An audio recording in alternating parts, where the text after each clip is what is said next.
U.S. diving service. It is November 21st, 22.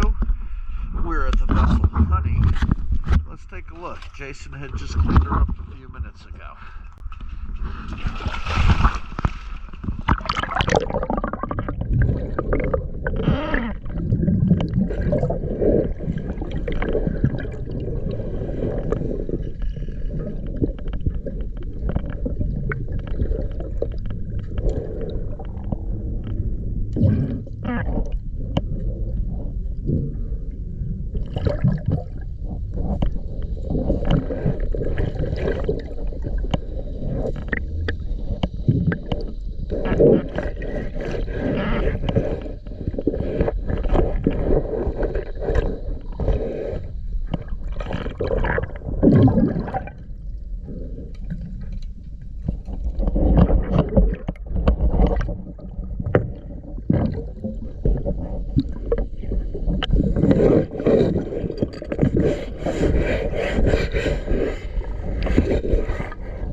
So far there's been a little bit of touch up, but not much.